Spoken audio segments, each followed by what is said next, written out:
إنما يريد الله ليذهب عنكم الرجس أهل البيت ويطهركم تطهيرا. صدق الله مولانا العظيم وبلغنا رسوله النبي الأمين الكريم ونحن على ذلك لمن الشاهدين والشاكرين والحمد لله رب العالمين. آئیے گنبد خضرا کی جانب لو لگائیں اور اپنے پیارے آقا جناب محمد رسول اللہ صلی اللہ تعالی علیہ وآلہ وسلم کی مقدس بارگاہ میں درود پاک کا نذرانہ پیش کر لیں اور پڑھیں بآواز بلند: اللہم صلی علی سیدنا شفیعنا حبیبنا مولانا محمد مبارک وسلم صلاۃ و سلام علیک یا رسول اللہ یا حبیب اللہ صلی اللہ تعالی علیہ وسلم. محترم حضرات، اللہ تبارک و تعالی کا بے پایہ شکر و احسان ہے کہ اس نے ہمیں قرآن عظیم جیسی ایک کتاب ہدایت عطا فرمائی جو نہ صرف مصطفیٰ جان رحمت صلی اللہ تعالی علیہ وآلہ وسلم کا معجزہ ہے بلکہ ساری کائنات کی انسانیت کے لیے دستور حیات بھی ہے. قرآن ایسی کتاب ہے جس کتاب کے اندر جہاں اللہ تبارک و تعالی کی ذات و صفات کا ذکر موجود ہے، وہیں قرآن مبین میں ان برگزیدہ ہستیوں کا بھی ذکر موجود ہے جنہیں اللہ تبارک و تعالی نے مقام قرب اور مقام شرف عطا فرمایا. انہی برگزیدہ ہستیوں میں سے دو کامل اور نمایاں ہستی، دو جگمگاتے ستارے، دو عظیم روشن چراغ جو جنتی نوجوانوں کے سردار ہیں، یعنی امام حسن و حضرت امام حسین رضی اللہ تعالی عنہما، جنہیں دنیا حضرات حسنین کریمین کے لقب سے یاد کرتی ہے. میرے قابل قدر بزرگوں اور دوستوں، ان دونوں ہستیوں کا بھی ذکر جمیل قرآن پاک میں موجود ہے. تو آئیے ہم دیکھتے ہیں کہ ان حضرات کا ذکر جمیل قرآن پاک کے کن کن مقامات پر موجود ہے، کہاں کہاں قرآن پاک میں ان حضرات کا ذکر ملتا ہے. اس حوالے سے میں آپ کے سامنے سب سے پہلے ایک واقعہ پیش کرنا چاہتا ہوں. یہ واقعہ پیر مہر علی شاہ رحمت اللہ تعالی علیہ سے متعلق ہے. پیر مہر علی شاہ رحمت اللہ تعالی علیہ سید زادے ہیں. آپ کا تعلق پاکستان کے صوبہ پنجاب ضلع راول پنڈی کے گولڑا شریف سے ہے. آج سے تقریباً 90 یا 91 برس پہلے آپ کی وفات ہو چکی ہے. آپ ایک بہت بڑے عالم دین ہونے کے ساتھ ساتھ آپ ایک ولی کامل ہیں. آپ سچے عاشق رسول ہیں. حدیث مصطفیٰ اور قرآن کریم میں آپ کو اتنی گہرائی حاصل ہے، اتنی سمجھ، آپ قرآن و حدیث کی اتنی سمجھ رکھتے ہیں کہ بڑی سے بڑی پیچیدگی آپ منٹوں میں حل کر دیا کرتے ہیں. آپ کا علمی مقام یہ تھا کہ باریک سے باریک باتیں آپ قرآن و حدیث کی روشنی میں لمحوں میں حل کر دیا کرتے.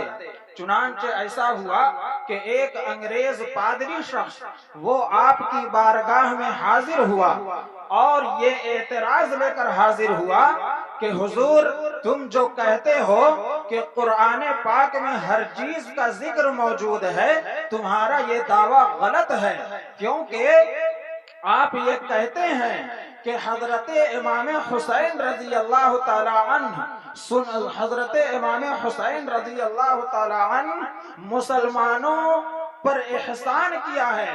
کیونکہ انہوں نے اسلام اور قرآن کو بچایا ہے۔ قرآن اور اسلام کو بچانے کی وجہ سے وہ پوری امت محمدیہ پر احسان کیا ہے، تو معلوم ہوا کہ وہ امت محمدیہ کے محسن ہیں، اور محسن کا ذکر قرآن پاک میں موجود نہیں ہے۔ لہذا تمہارا یہ دو دعویٰ ہے کہ قرآن پاک میں ہر چیز کا ذکر موجود ہے اور حضرت امام حسین کا ذکر موجود نہیں ہے، لہذا تمہارا یہ دعویٰ غلط ہے، اور تمہارے مذہب نے اپنے محسن کے ساتھ ناانصافی کی ہے۔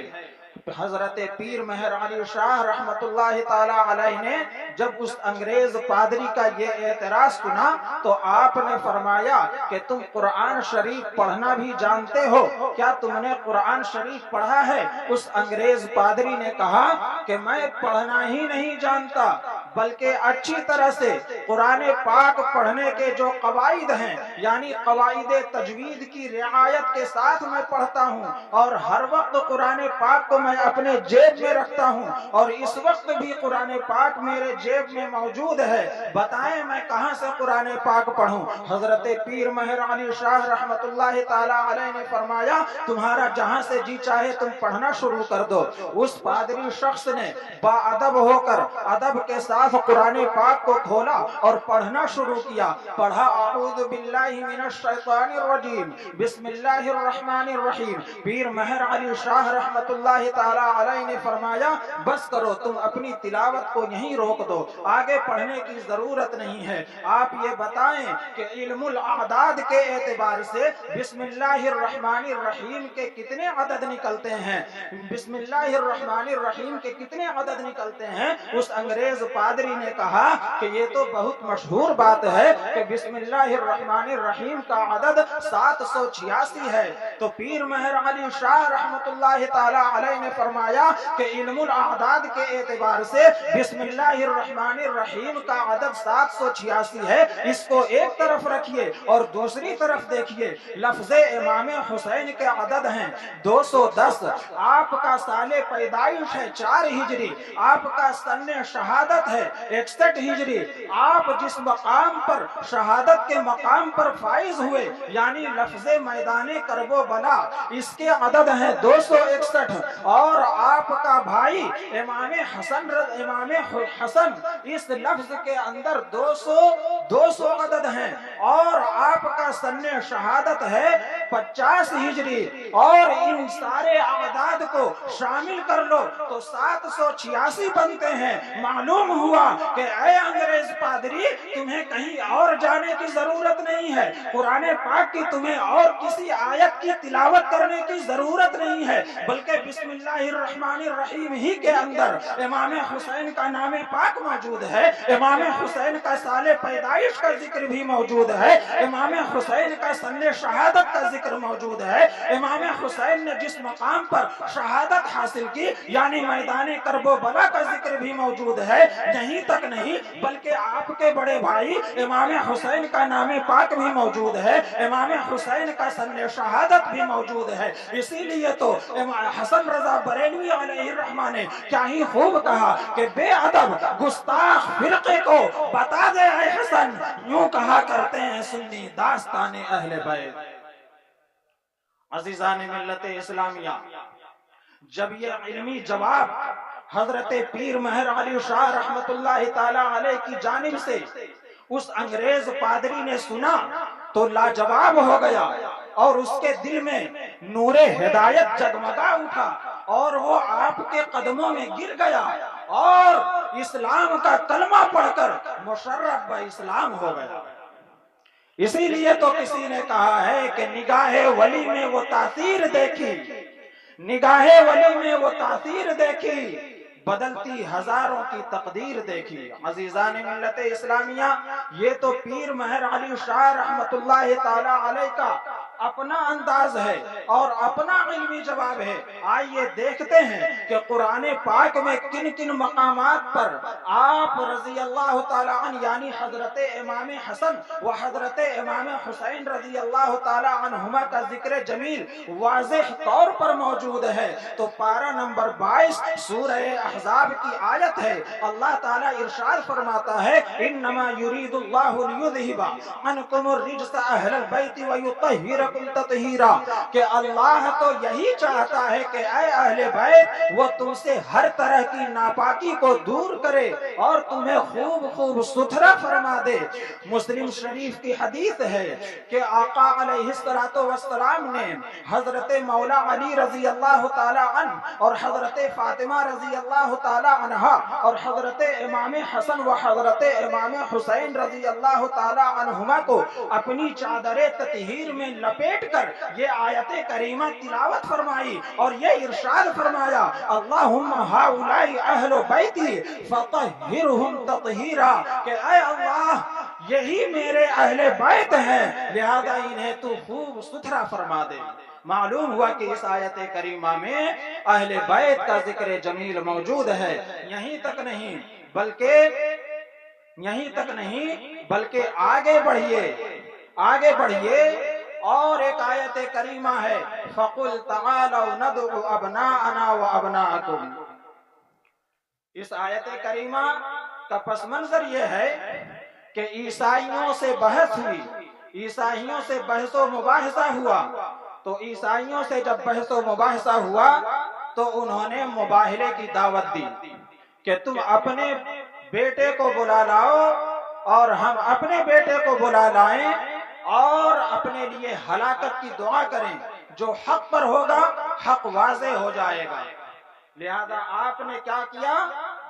حضرت امام حسن و حضرت امام حسین اور حضرت مولا علی اور حضرت فاطمہ زہرا رضی اللہ تعالی عنہم اجمعین کو سامنے رکھ کر آپ نے یہ ارشاد فرمایا کہ ایسا کرو میں جو دعا کروں گا اس دعا پر تم لوگ آمین کہنا۔ عیسائی کا جو گرو تھا، جو پادری تھا، وہ آیا اور دیکھا تو وہ دیکھ کر ڈر گیا اور عیسائیوں سے نصارہ سے جا کر یہ کہا کہ محمد صلی اللہ تعالی علیہ وآلہ وسلم یقیناً وہ نبی ہیں اور وہ ایسی ہستیوں کو اپنے سامنے بٹھا کر کے یہ کہہ رہے ہیں کہ میں جو دعا کروں اس دعا پر تم آمین کہنا، اور ان ہستیوں کا مقام و مرتبہ یہ ہے، ان ہستیوں کا یہ عالم ہے کہ اگر وہ آمین کہہ دے تو پہاڑ بھی اپنی جگہ سے ہل جائے گا، پہاڑ بھی ریزہ ریزہ ہو جائے گا، لہذا تم ان کے مباہلے کے لیے مت جاؤ، لہذا تم نیست و نابود ہو جاؤ گے اور تمہارا دھرم عیسائی دھرم یہیں پہ نیست و نابود ہو جائے گا، آگے نہیں بڑھ پائے گا۔ لہذا عیسائیوں نے اس مباہلے کے چیلنج کو قبول نہیں کیا اور وہیں پہ شکست کھا گیا۔ عزیزان ملت اسلامیہ، اس طرح کی کئی آیتیں ہیں جہاں حضرات حسنین کریمین رضی اللہ تعالی عنہما کا ذکر جمیل موجود ہے۔ اللہ تبارک و تعالی ہم تمام لوگوں کو اہل بیت سے محبت کرنے کی توفیق عطا فرمائے اور ان کے نقوش پر چلنے کی توفیق عطا فرمائے۔